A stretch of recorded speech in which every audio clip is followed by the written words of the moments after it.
o Pai. Falar sobre Pai é falar de amor. Sentir sua falta é algo inexplicável. Mas tentarei expressar esta saudade através dessas humildes palavras com muita dor. Pai, sinto falta de sua voz que me aconselhava com ternura, do seu olhar sereno com doçura, de suas mãos me reerguerem quando eu caía, de seu abraço que me envolvia. Pai, com sua proteção eu nada temia, e seus conselhos eram para o meu bem. Pai, eu estou com tanta saudade. Sem invejar, vejo as pessoas que têm pais, que muitas vezes os maltratam com gestos e palavras, não os valorizando. Então penso, Pai, daria tudo para poder novamente sua mão segurar, seus miúdos olhos a me contemplar, sua voz ouvir e ter uma nova chance de dizer eu te amo e ser carinhosa, menos teimosa, ter tempo para conversar os seus assuntos preferidos. Pai e mãe não deveriam jamais morrer, pois quanto mais se vive, é pouco para dizer eu te amo. Quem tem seu pai vivo, não desperdice o tempo. Fale sobre o seu amor por ele hoje, pois amanhã pode ser tarde demais.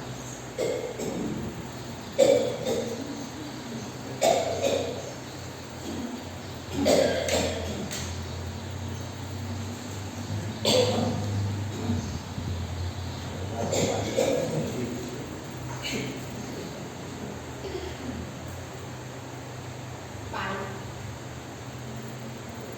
essa é uma palavra pequena, mas que preenche todo o nosso coração. E hoje quero me dirigir a Ti, Pai de amor e misericórdia, que ampara e orienta cada um de nós. Estás conosco a todo instante e em todo momento. E por isso, seu dia, o dia dos pais, não é apenas hoje, mas é em todo instante de nossas vidas. Sentimos que está sempre conosco, nas horas alegres, nas horas difíceis, em todos os momentos. Abençoa, Pai, a cada um que aqui nos encontramos, nos diversos planos da vida. Abençoa a todo aquele que ainda está lá fora, que ainda não se apercebeu da grandiosidade que é te receber, te aceitar, te obedecer. Gratidão por tudo, pela vida, não essa pequena vida que vivemos agora, mas a vida que nos deste no momento em que saímos das tuas mãos. Toda essa trajetória de quedas, de levantar, e que sempre estavas lá, junto, nos levantando de cada vez que caímos. Gratidão sempre. Fica conosco, Pai, agora e por toda a eternidade.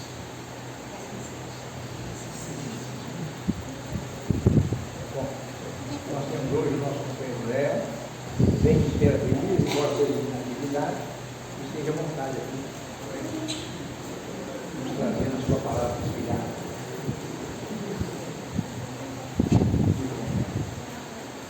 Bom dia. Bom dia. Antes de me apresentar, eu gostaria de contar uma história para vocês, a exemplo do que eu aprendi com as palestras do Devani, vou citar um monte de música, um monte de filme. Cultura é para isso, né? Uma vez um amigo me contou a história que é o seguinte. Aí, pegou mais gente aí.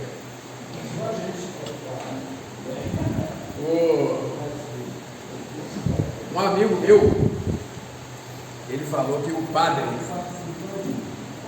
a cidade estava enfrentando uma seca muito grande, muito tempo sem chover, e o padre falou assim, ó, domingo nós vamos fazer a missa da chuva. E no dia da missa ele ficou irritadíssimo, expulsou todo mundo da igreja, falou que o povo não tinha fé. Por quê? Porque eles foram para a missa e não levaram o guarda-chuva. Era a missa da chuva. E a fé tem que ser tamanha. Acabou a missa, o toró caiu. Quem não levou guarda-chuva vai se molhar. Então ele achou que o pessoal não tinha fé suficiente, mandou todo mundo embora. Está cancelada a missa da chuva. Hoje eu vou falar de renascimento. De renascer. Isso pode causar um pouco de confusão, mas como causou em Nicodemos, mas a gente tem que entender o que é que Cristo quis dizer com renascer. Tá certo? Meu nome é Leonardo, eu sou de Natividade, né, Jair?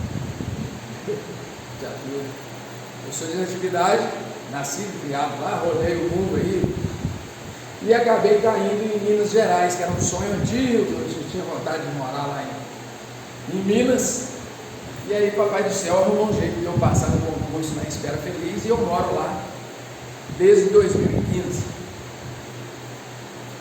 Só para fazer um exemplo rápido desse renascimento, tem pessoas aqui que eu não via há anos. A Rose, que é minha prima, não via há anos. O Maguinho de vez em quando está lá na escola, né, Maguinho? Maguinho é meu amigo desde a época como dizem, dos anos dourados da minha juventude. É sempre um prazer muito grande de encontrá-lo. A minha própria família agora ficou mais difícil de encontrar, porque moro lá e tal. Devani, meu grande amigo. Bianca. A nossa amizade, a familiaridade, Mariana, de certa forma renasce hoje, depois de tanto tempo, né? E é engraçado, eu estava falando perdão, é Bianca mesmo, não é? Eu estava falando com a Bianca, ficamos anos sem nos ver, e a gente se encontra justamente aqui, na Casa Espírita. Bem, hoje é domingo, eu pensei em fazer essa palestra já há um tempo, por conta da cobrança que é feita, que as pessoas elas têm um problema muito sério em começar a semana. A segunda-feira é um dia que todo mundo odeia. O Vitor, meu filho, falou assim: poxa pai, podia mudar a segunda-feira para terça. Aí eu falo com ele: mas aí meu filho, a terça ia ser odiada, e assim por diante. Então eu vim aqui fazer um convite, eu não trouxe aqui, Cristo disse, eu não trouxe a paz, eu trouxe a espada. Quem sou eu? Mas eu vim trazer tranquilidade, é um convite, a gente está sempre ouvindo isso aí. Então hoje é um convite ao renascimento. Eu vim falar de recomeço, porque se tem uma coisa que todos nós temos em comum, é que em algum momento da vida a gente precisa começar de novo. Desde que eu fui para a Espera Feliz, eu me envolvi com a doutrina espírita mais a fundo, por conta da minha ex-esposa.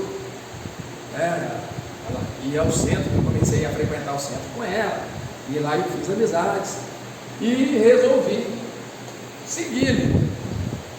Só que, por conta da lei de causas e efeitos, o ano passado eu me separei da Gabriela. Eu poderia ter me entregado, eu poderia ter escolhido um caminho mais fácil para contornar aquela situação toda, mas eu decidi, é claro que eu busquei ajuda, fui ao psicólogo, os irmãos lá no centro, eu busquei uma forma de não cair. Então hoje, trabalhando essa palestra do renascimento, do renascer, eu percebo que eu encontrei uma forma de renascer, e foi aí que eu comecei com as palestras. E como o pessoal, o texto, como é seu nome? O texto da Mônica aqui falava do Pai, da presença, da falta que Ele faz quando Ele não está mais aqui, né, do valor que nós temos que dar enquanto Ele ainda estiver aqui. Esses tempos eu assisti de novo, porque é um filme, muitos anos atrás, que se chama O Pai da Noiva. Nesse filme, O Pai da Noiva, esse filme,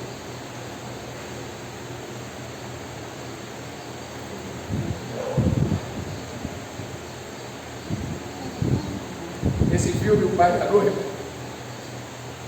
o pai da noiva, ele fala assim: quando eu era jovem, eu conheci minha esposa, a gente se casou e tal, e compramos uma casa. A casa tinha um jardim, tinha uma sacada, era assim, era assado. Mas o que eu mais gostava na casa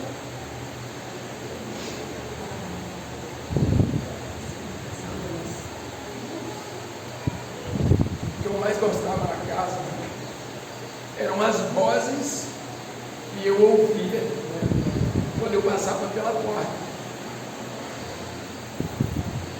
Eu morava numa casa, eu estou só emocionado, tá, pessoal? Eu não estou arrasado, não. Eu morava numa casa de mais de 200 metros quadrados, eu, minha esposa, meu filho, minha filha. Aí tinha um filho mais velho que acabou saindo, já é pai também. E a casa era pequena. Hoje eu moro numa casa de 40 metros quadrados, que parece uma mansão. É enorme, sabe? Às vezes eu gasto 2 horas do quarto até a cozinha, de tão grande que aquilo ficou, porque eu estou lá, eu e os amigos espirituais, né? Sozinho a gente nunca está. Bem, pessoal, eu falei de Nicodemos mais cedo. O encontro com Nicodemos foi o seguinte: Cristo disse: é preciso. Quem era Nicodemos primeiramente? Nicodemos era um fariseu, ele era um doutor da lei, era uma pessoa estudada, ele tinha cultura, ele tinha todas as ferramentas para saber que Cristo usava uma metáfora. O homem precisa nascer de novo. E Nicodemos disse: como pode o homem velho voltar ao ventre da mãe? Então percebam que Nicodemos era um homem instruído, capacitado, e não entendeu o que Cristo quis dizer. O que isso fala para nós? Não adianta ter a capacidade se você não fizer. Ele não era ignorante, não era alguém afastado da religião, e mesmo assim não entendeu Jesus. É necessário nascer de novo. Mas como pode o homem nascer sendo velho? Ele fez uma interpretação literal. Ele estava preso à visão material. Na semana passada, eu fiz uma palestra em Dores do Rio Preto e estava pensando nisso. Eu ando muito de moto, eu venho para o trabalho de moto, para onde eu vou de moto. E em cima da moto eu aproveito para pensar. E aí, Devani, eu estava pensando naquela música do Jota Quest, que é uma composição do Nando Reis. E ele fala assim, ó: e perceber que olhar só para dentro é o maior desperdício. Eu pensei, poxa, como espírita, eu não posso concordar com isso. Eu não estou aqui fazendo uma campanha contra o Jota Quest, tá, pessoal? Nós temos que saber separar as coisas. Tem hora que a gente tem que saber interpretar. A gente não pode ser o Nicodemos. né? Eu tenho capacidade para fazer isso. Porque se eu não olhar para dentro, né, e existe um provérbio chinês que diz: antes de você tentar mudar o mundo, dê 3 voltas dentro de casa. Por quê? Como você vai mudar o mundo se o seu mundo está todo esculhambado? É até uma questão de humildade. Você fala assim: olha, eu não tenho condição de te ajudar. Mesmo sem ajudar, você vai estar ajudando, porque muito ajuda quem não. Isso aí, não é? Bem, então a música do Jota Quest, ele fala: perceber que olhar para dentro é o maior desperdício, porque o amor pode estar do seu lado. Ele não fala do amor de Cristo, não fala do amor de irmão. Ele está falando do amor material, do amor, enfim, amar outra pessoa, não no sentido fraterno, nem sei, de repente seja, não é? Mas enfim, eu trouxe isso porque é uma questão de você interpretar. Como professor que eu sou, hoje a minha maior preocupação com os alunos é a interpretação de texto. Porque infelizmente as pessoas elas têm desenvolvido intelectualmente de uma certa forma para passar em concurso, para passar nas provas que são periódicas nas escolas, mas ele não leva aquilo para a vida. Tá? Não é querendo me gabar, eu preciso, né, da humildade para viver.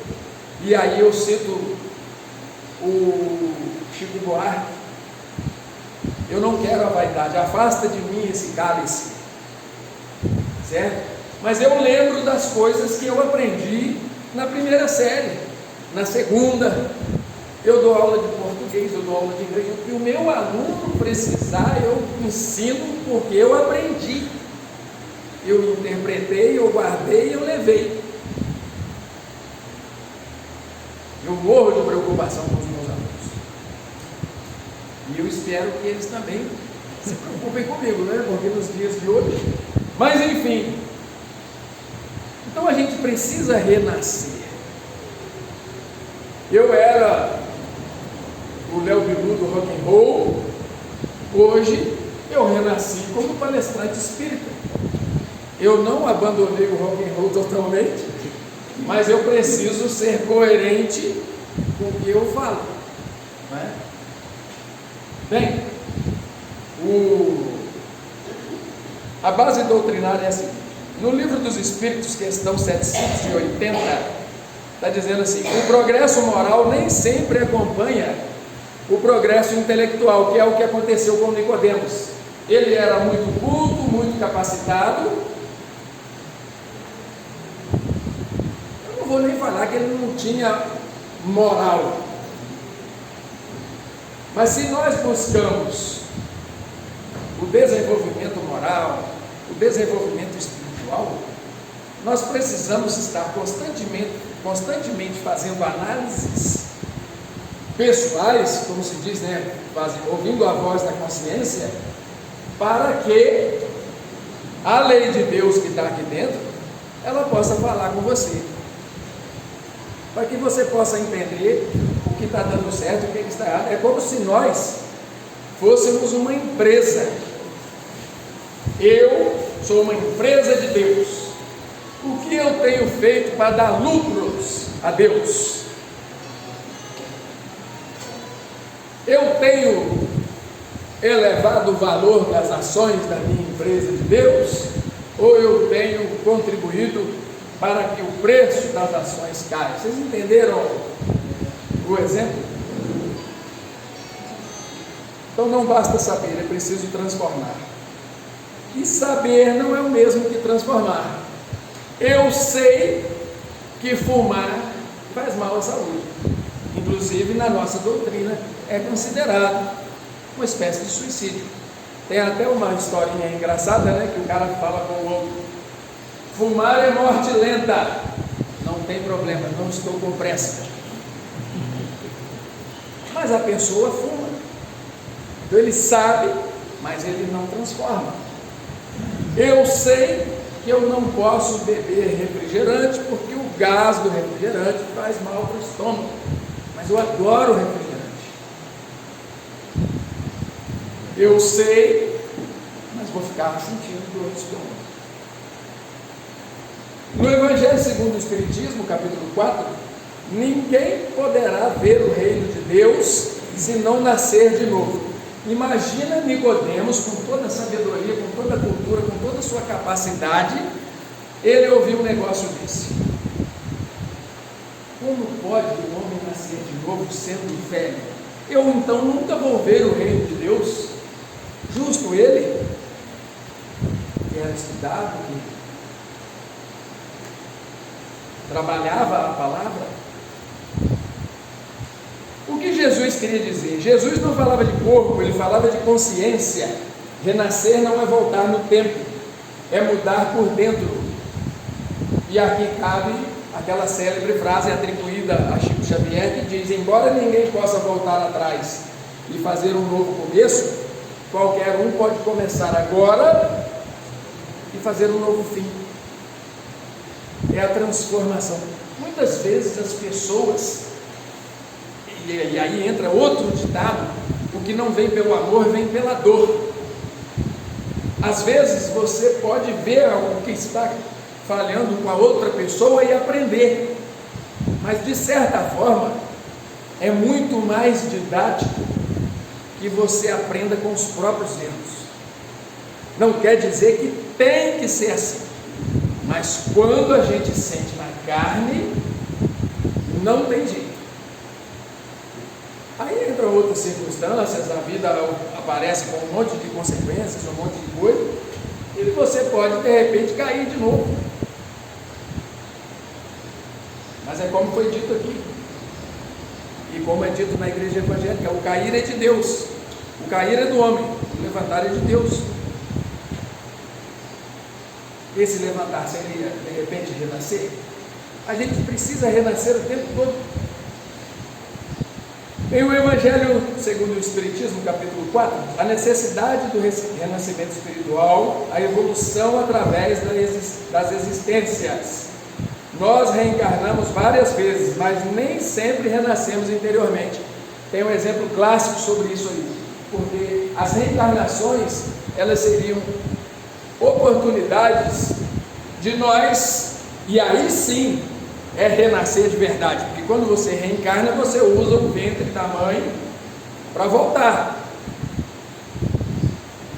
E aí o Renato, que é um senhor que tem lá no Centro Espírita Espera Feliz, num dia, ele se despedindo da moça que tinha feito a palestra, ele falou: olha gente, vamos tentar nessa, né? Porque já está em 700, mas se não der, vamos para 800, para 900, mas o ideal é que a gente vai evoluindo cada vez mais.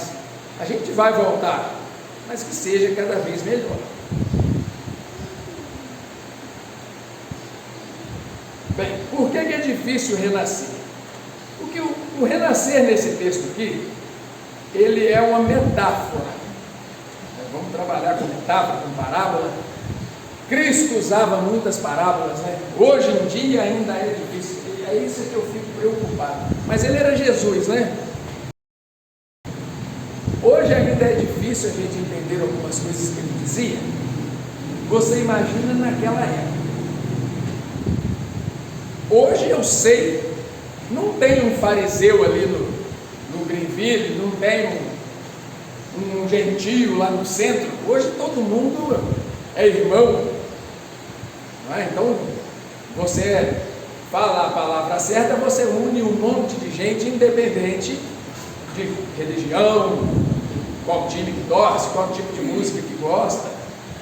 Mas naquela época as pessoas, elas não se gostavam. Com todo o respeito, as mulheres em seu período de, vamos dizer, da regra, elas eram consideradas impuras.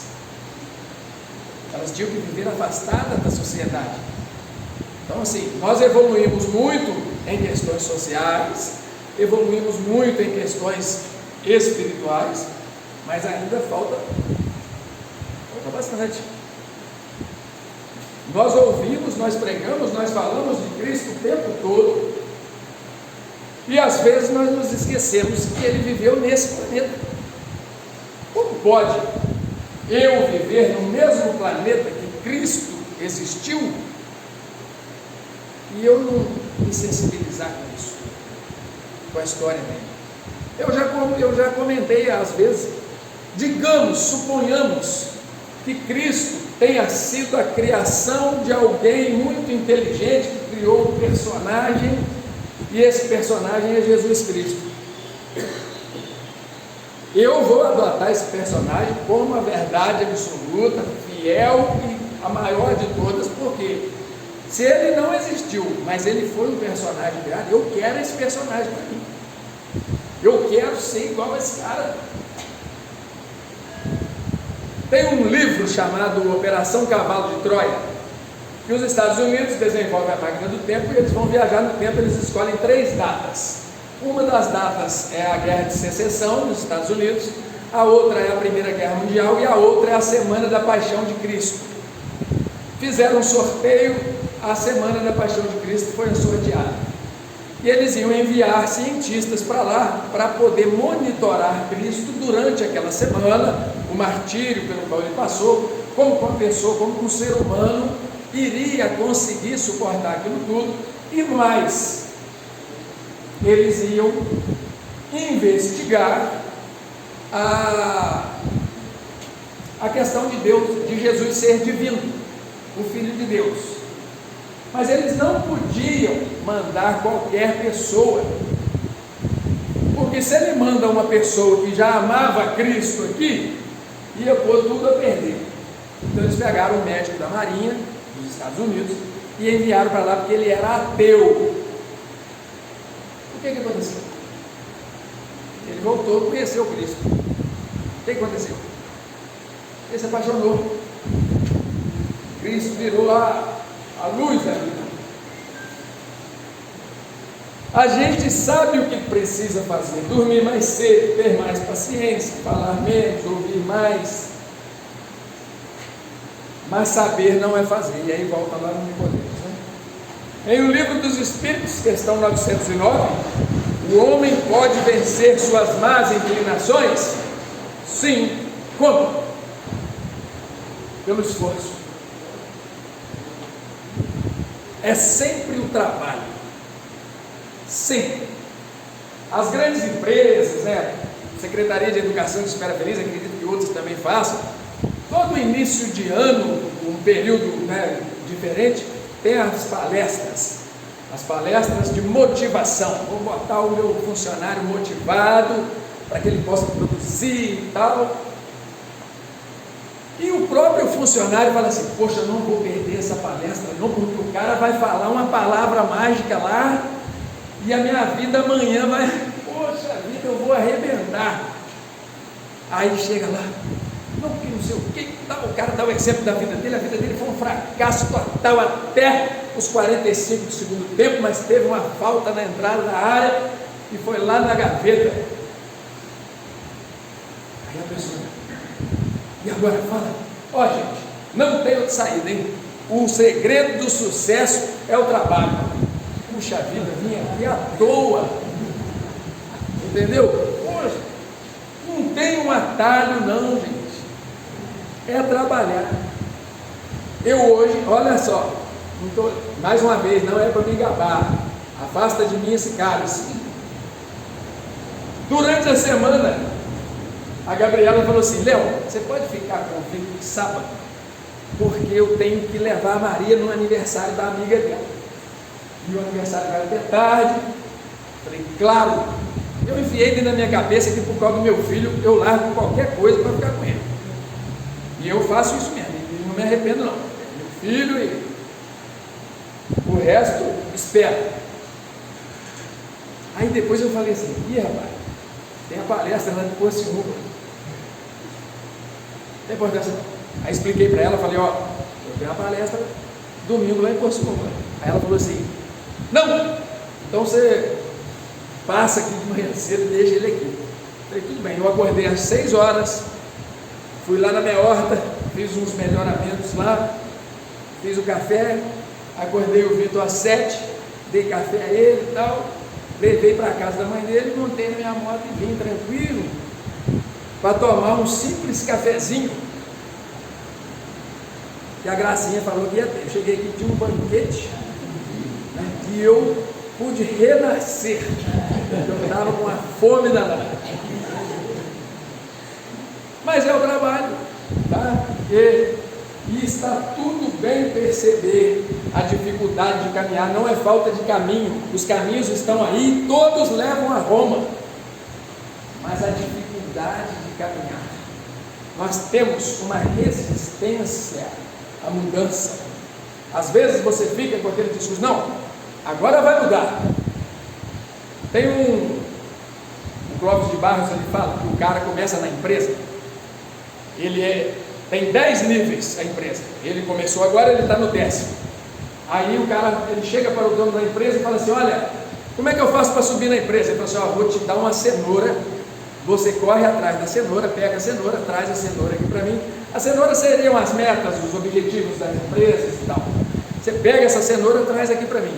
Aí ele vai lá, corre atrás da cenoura, chega e fala, olha, a cenoura está aqui, vamos comemorar. Não, agora tem outra cenoura. Aí ele passou 10 anos correndo atrás dos objetivos, né, das metas. Aí chega para o chefe dele, que já está lá no G2, G3, né, já está quase CEO da empresa. Aí ele fala assim, olha, tem 10 anos aí que eu estou só colhendo cenoura e até agora nada, como é que eu faço para poder ir para frente? Ele fala, você vai fazer isso agora, meu filho, não tem mais jeito. Você já está num momento que nós vamos ter que te dispensar. Então você vai receber uma placa, você vai ter um momentozinho ali, um salgadinho, um refrigerante, todo mundo vai agradecer lá pelos seus bons serviços prestados, e aí eu vou chamar outra pessoa mais jovem e menos desiludida. E aí ele vai embora para casa e fala assim, agora eu vou ter mais tempo e tal, não sei o que, tal. Aí ele ficou lá cuidando da família, ajeitando as coisas dele e tal. Um belo dia ele fica muito doente, e aí ele lá no hospital, no seu leito de morte, chega alguém muito esquisito, com a cara esquisita, e fala assim, olha, o melhor ainda está por vir. A vida acabou. Entendeu? Então essa dificuldade de caminhar, isso precisa mudar. Não é? E lembro que é um convite, tá, pessoal? Eu falo para os meus alunos, vocês não são obrigados a nada, mas é bom que façam. Renascer não é milagre. Às vezes a gente espera que a transformação aconteça como um milagre, como eu dei o exemplo da palestra de motivação, né? Como se bastasse ouvir uma palestra e amanhã aguardar diferente, mas não funciona assim. Renascer não é mágica, é construção, é trabalho. Em o Evangelho segundo o Espiritismo, capítulo 25, buscai e achareis. O achareis é o consolo, eu vou achar. Mas como que eu vou fazer para achar? Tem que buscar. E buscar é o quê? Trabalha. Se não trabalha, não acha. O esforço pessoal como caminho. A pessoa ainda não mudou porque está lutando consigo mesma. Porque é sempre com a gente. Percebem como olhar não é só para dentro, mas eu preciso olhar para dentro. Eu preciso olhar para dentro. Eu preciso entender o que eu estou sentindo, até para eu poder fazer isso que eu estou fazendo aqui agora. Eu sou um aprendiz. Eu estava conversando com o seu Arthur aqui no início. Você vai em algumas palestras que o cara fala assim, não, porque na pergunta 625 do Livro dos Espíritos é assim, assado.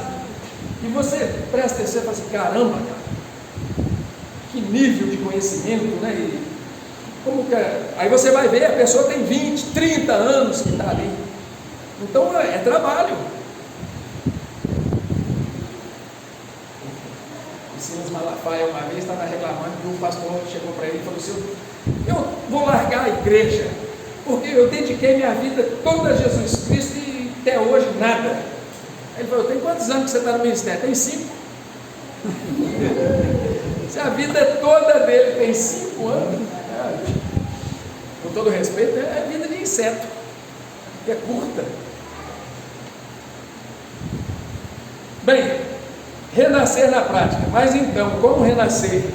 Não é com grandes mudanças de uma vez, é aquele negócio, eu vou mudar o mundo. Não, pô. Muda você primeiro.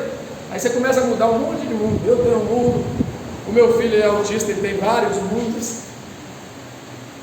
Então, muda a gente primeiro, olha para você, tenta mudar o seu. Faz o seu e eu faço o meu. Uma reação diferente, um pensamento mais consciente, um julgamento a menos, um pouco mais de paciência.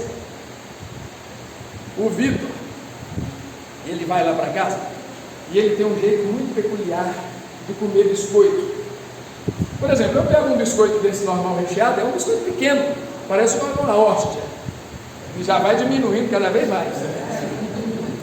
Eu enfio um biscoito daquele inteiro na boca. O Vitor não, ele fica roendo, parece um ratinho. Aí aquilo vai caindo farelo para casa fora, em cima da cama, no sofá. Aí no início eu falava assim com ele: poxa vida, você fica comendo aí, cara, suja tudo, não sei o que tem. Mas aí eu renasci como pai. O que eu fiz? Assim, Vitor, toma esse tabuleiro aqui, coloca de pai. Mas se sujar, meu filho, o papai limpa. Entendeu? Não tem problema. Cara, é muito pequeno, entendeu? Para eu poder ficar naquela coisa, como é que pode uma coisa dessa? Então são pequenas ações. Naquele filme A Volta do Todo-Poderoso, o rapaz tinha acabado de ser eleito deputado lá nos Estados Unidos, só que o lema dele era qual? Vamos mudar o mundo. Aí Deus falou: é esse cara que eu quero. Você vai construir a arca.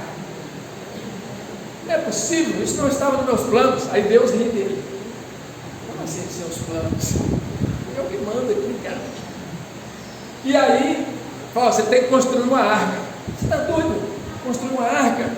2000 e tanto? Não, você tem que construir a arca. Só que Deus, cara, como se não bastasse, ele ainda tinha que construir a arca. Todo dia aparecia uma montanha de material lá, milagrosamente. E a barba dele começou a crescer, o cabelo ficou branco, cresceu também. Ele botava o terno para ir trabalhar, quando ele olhava no espelho ele estava de túnica. Então a mulher dele ficou completamente doida com aquilo. Os filhos não estavam entendendo. Tem uma hora que o filho dele passa perto dele com aquele barbão e vai: você vai para o Woodstock? E aí vem a mensagem do negócio. A mulher acaba abandonando o marido, porque botaram o apelido do cara de Noé de Nova York e tal, e ela está num restaurante com os filhos. Deus era o Morgan Freeman nesse filme. Ele está de garçom e chega perto dela: você parece um pouco amargurada, o que você está vendo? Como é que ele sabia, né, que ela estava amargurada? Aí ela fala assim: o meu marido, o Noé de Nova York. Aí ele deu uma risadinha, ela falou assim: todo mundo reage assim. Aí ele: não, mas eu não estou rindo disso não. Eu estou rindo porque eu acho que estou vendo uma oportunidade. Como assim? Aí ele: olha, quando você ora a Deus e pede coragem, vou ficar emocionado de novo. Quando você ora a Deus e pede coragem, Ele te dá coragem ou Ele te dá uma oportunidade de ser corajoso? Quando você ora a Deus pedindo para unir a sua família, Ele une a sua família, ou Ele dá uma oportunidade da sua família se unir? Aí ela se ligou.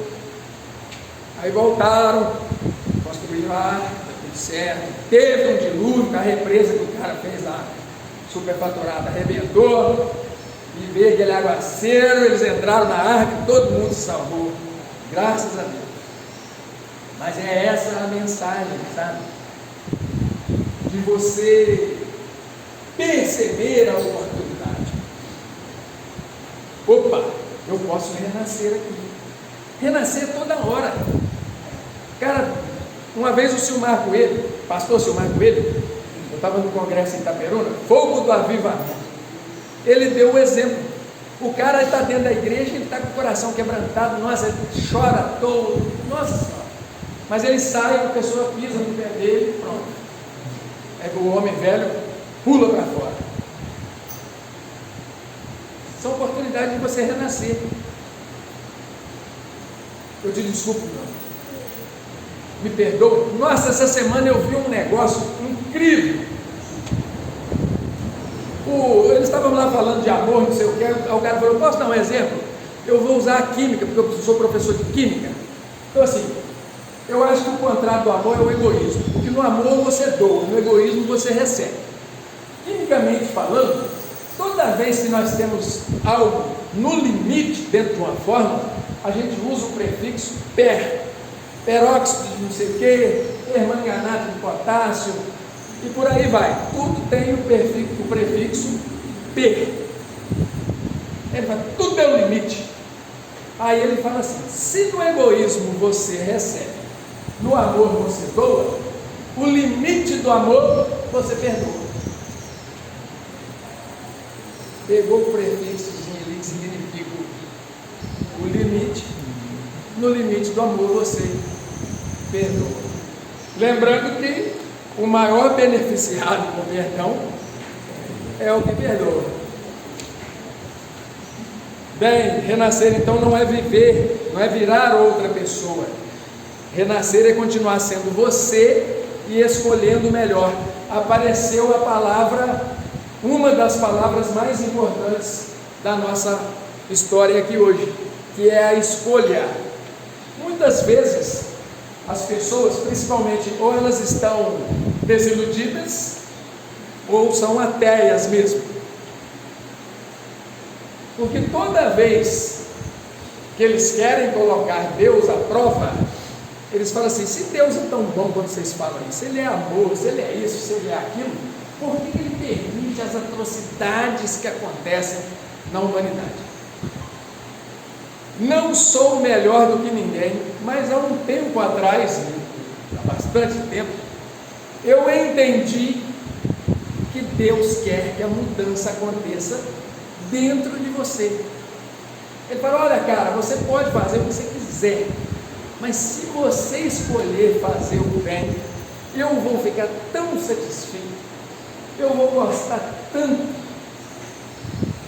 E aí a gente discutiu outro dia que inicialmente foi uma coisa que sempre me incomodou, essa questão da salvação da alma.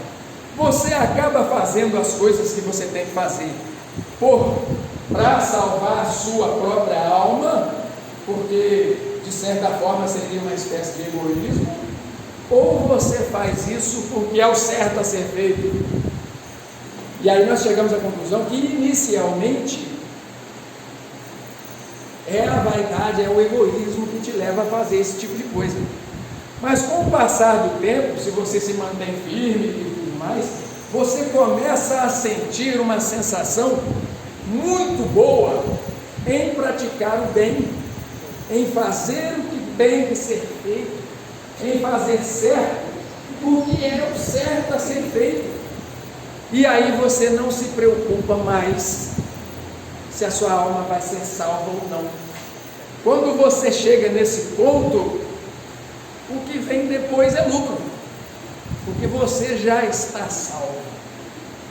Quando você se sente bem em ajudar,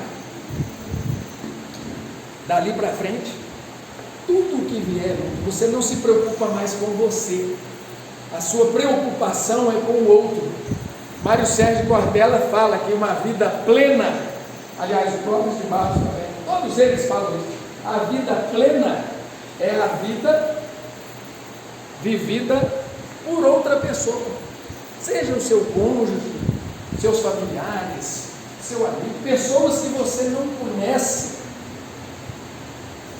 Peguemos aí os maiores exemplos: Madre Teresa de Calcutá, esse pessoal todo, Chico Xavier, o Divaldo, essa gente, Gandhi, essa gente se preocupava em ajudar. Não, eu estou tranquilo, o que me importa é o outro. Nós estamos dispostos a dar a vida pelo outro. Outro dia a gente estava falando sobre isso. Toda vez que você se sentir injustiçado, puxa vida, cara, está horrível, está difícil, não sei o quê, lembra de Jesus. Jesus veio, amou todo mundo, deu comida para todo mundo, pregaram na cruz. Teve gente que viveu com ele, viu o que ele fazia e duvidou, traiu.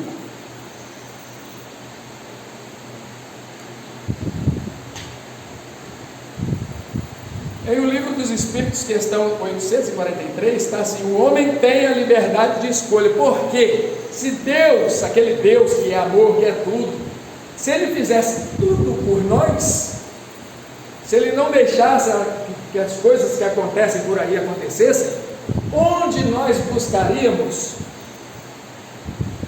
o mérito moral? Como eu iria evoluir? Por que nós existiríamos? Quando você dá uma boneca para sua filha e ela começa a brincar de casinha, ela é a mãe da boneca e tal. Brinquei muito de boneca com as minhas irmãs quando eu era pequeno. Eu tinha as minhas irmãs, né? Eu era o chefe da casa e tal. Deus não faz isso com a gente. Nós não somos bonecos. Cada um pensa de um jeito, cada um age de um jeito. Não tem um negócio que diz que cada cabeça é uma sentença. A gente pode aqui ter um pensamento comum e concordar em pontos, mas nós não vamos concordar 100% com tudo que o outro fala. E Deus quer que você, que pensa diferente de mim, escolha. Sem escolha você não se desenvolve, você não evolui. Aí a gente vai ter que partir para 701, 702, 800, 900. Sem escolha não existe mérito moral, não existe aprendizado, não existe evolução espiritual. Deus permitir não significa que Ele aprova. Deus não quer destruir quem a gente é. Ele quer transformar o que nos conduz. E essa transformação começa nas escolhas. E aí entra a questão do livre-arbítrio. E o livre-arbítrio ele é arriscado porque permite o erro, mas é o que torna possível o crescimento. Uma vez perguntaram lá para o Rosselli, vocês conhecem o Rosselli? O Rosselli, perguntaram, o Rosselli, cara, ele é incrível, que pessoa incrível, cara, ele é 10. O Rosselli, perguntaram para ele assim: Rosselli, você acha que se um homem matar o cara que entrou na casa dele lá para poder bagunçar a família dele, não sei o que, em defesa da família, ele falou: olha, ele vai defender a família, ele vai acabar assassinando a pessoa, mas eu não gostaria de falar disso. Vou falar de Jesus. Jesus podia o que ele quisesse. E outro dia eu tive o seguinte pensamento: deve ter sido, é que os caras não tinham também, hoje, 2000 anos depois, conhecendo toda a história, eu tenho capacidade para falar isso, mas deve ter sido muito humilhante quando condenaram Cristo à cruz e ele aceitou a condenação, sendo quem ele era. Quando o governador fala com ele assim: eu tenho poder para te tirar dessa situação, ele olha para o cara, naquele filme A Paixão de Cristo, até com o olho fechado: você não tem nenhum poder sobre mim. Você imagina um cara do Império Romano ouvir isso de um cara? Cristo era Jesus, não era um homem qualquer. Renascer não é uma cobrança, é um convite. Você não precisa sair daqui perfeito, e nem vamos sair, somos todos aprendizes, a gente pode ir melhorando com o passar dos dias. Só precisa sair daqui disposto a tentar de novo. Renascer não é um evento, é uma decisão. E uma decisão acontece todos os dias. Deus não castiga por vingança. Aliás, eu acho que Ele nem castiga. Se nós considerarmos as leis de causa e efeito, todos os problemas pelos quais nós estamos passando, 99% das vezes são coisas que nós mesmos produzimos. O fim do meu casamento não foi Deus me punindo. Provavelmente eu cometi erros, minha esposa cometeu erros, a relação ficou saturada.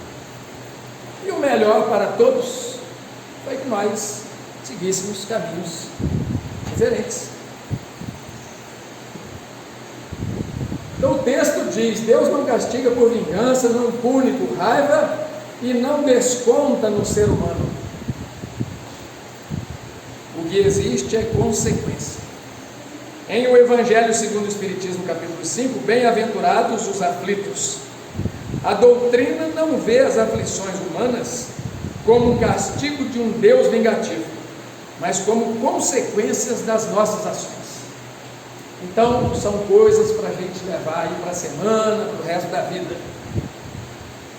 Nós colhemos o que plantamos. Eu fiquei todo feliz, porque eu plantei um açafrão na minha horta, um tempo atrás, e olha só, eu colhi açafrão.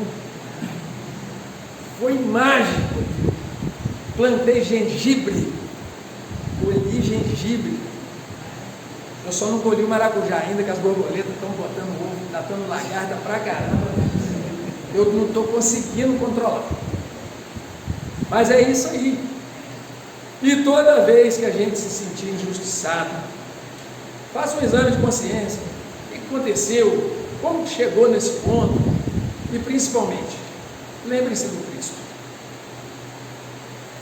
Eu conheci Cristo para valer mesmo, né, um tempo atrás, quando eu estava lá na Assembleia de Deus.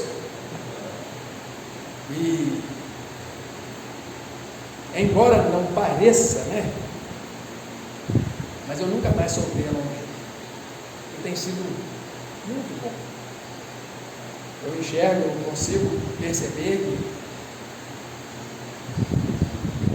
que Ele é a luz da minha vida, eu consigo perceber que Ele age, que Ele me dá as oportunidades que eu preciso. Eu faço o que eu gosto de fazer, eu participo do motoclube lá em Cachoeiro, eu tenho levado assim, eu tenho uma vida muito boa, e eu tenho certeza que é a mão de Deus na minha vida. Eu poder estar aqui hoje falando para vocês, ter a atenção que eu tive, rever grandes amigos, familiares, é motivo de muita felicidade, sabe? Eu estou muito satisfeito, estou muito feliz. Eu poderia, né, ter me perdido, eu poderia ter escolhido outro caminho, mas eu escolhi renascer. Eu não faltei nenhum dia de serviço, sinto saudade, estou aí, firme e forte, e que Jesus possa continuar comigo o resto da minha vida. Obrigado, pessoal. Obrigado.